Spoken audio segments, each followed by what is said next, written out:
ఉండబోతుంది అనుకోవచ్చు? Shalini, good afternoon. మావోయిస్టులు ఆపరేషన్ కగార్తో ఇక అంతం అందించబోతున్నారా, అంతం కాబోతున్నారా? మార్చి 31 డెడ్ లైన్ లోపు కీలకమైనటువంటి అగ్రనేతలు లొంగిపోవడమా లేదంటే ఎన్కౌంటర్ జరగడమా, ఏదో ఒకటి జరుగుతోంది. ఈ మధ్య కాలంలోనే మనం ప్రధానంగా చూడొచ్చు, అటు మాజీ కేంద్ర కమిటీ ప్రధాన కార్యదర్శి గణపతితో పాటు ఇంకా తిరుపతి అలియాస్ దేవుజీ, ఇక మిలిటరీ ఆపరేషన్స్లో దిట్ట అయినటువంటి హిడ్మా, ఈ ముగ్గురి కోసం కేంద్ర బలగాలు విపరీతమైనటువంటి ఆపరేషన్స్ నిర్వహిస్తున్నాయి. దాంట్లో హిడ్మా అంతంతో మావోయిస్టుల ప్రాబల్యం చాలా వరకు దెబ్బపడ్డట్టే, మావోయిస్టులకు ఉనికికి ఒక ప్రశ్నార్థకం ఏర్పడ్డటువంటి పరిస్థితి ఏర్పడింది. ఇంకా మిగతా క్రియాశీలకంగా ఉన్నటువంటి ఆ ఇద్దరి కోసం వేట కొనసాగుతూనే ఉంది.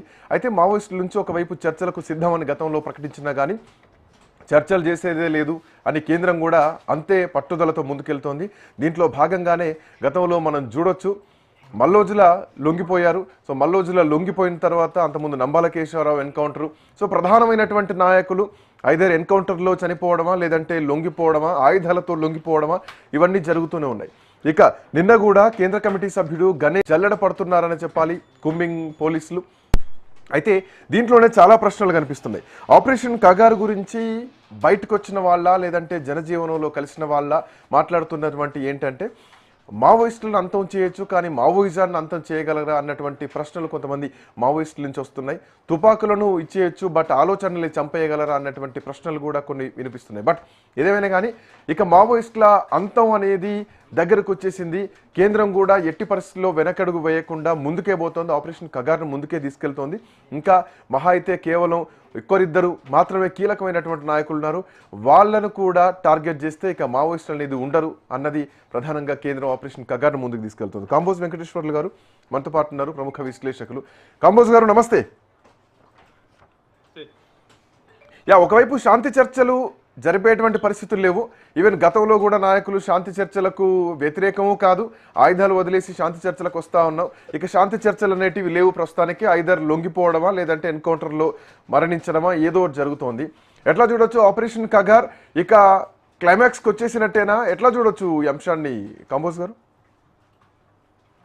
గుడ్ ఆఫ్టర్నూన్ రాజనీతి వ్యూవర్స్ అంటూ తోలి మీకు స్పెషల్గా ఈ డెబ్యూట్ పెట్టినటువంటి మా నుంచి ఈరోజు జరుగుతున్నటువంటి ఆపరేషన్ కగారు గత సంవత్సరం కాలంగా జరుగుతున్నటువంటి ప్రజాస్వామికవాదులంతా వ్యతిరేకించినా కూడా కేంద్ర ప్రభుత్వం ఎవరి మాట వినకుండా చర్చలకు రాకుండా కగారుతోనే దాదాపుగా 2000 మంది లొంగిపోతే దాదాపుగా 1000 మంది అరెస్ట్ అయితే 415 మంది వివిధ స్థాయిలో రాష్ట్ర స్థాయిలో సిసి మెంబర్లంతా ఎన్కౌంటర్లో చనిపోవడం జరిగింది. నిన్న జరిగినటువంటి బీఆర్ ఎన్కౌంటర్లో గణేష్ అలియాస్ హనుమంతు అలియాస్ ఊఫా కూడా ఎన్కౌంటర్ లో మృతి చెందినట్టు మనకు వార్తలు వస్తున్నాయి.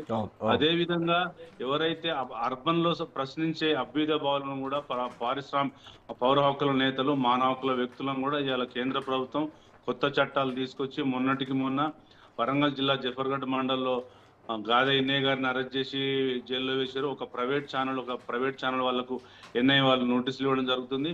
అంటే ఇదంతా చూస్తుంటే ఇంకా 1000-2000 మంది మావో కార్యకర్తలు కానీ, సిసి మెంబర్లు కానీ, రాష్ట్ర కమిటీ మెంబర్లు కానీ 4 జిల్లాల వాళ్ళకు ఉన్నారన్నట్టుగా కొంత సమాచారం జరుగుతుంది.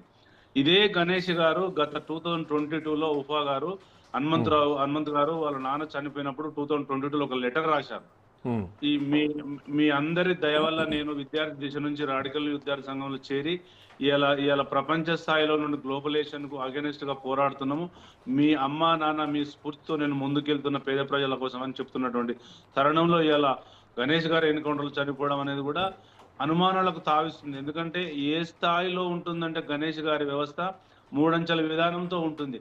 ఆయనను పట్టుకొచ్చి ఎన్కౌంటర్ అనేది ఇంకా ప్రజలు నమ్మడం లేదు, ప్రజాస్వామికవాదులు కూడా నమ్మడం లేదు. నేను ఏమంటున్నానంటే ఇలా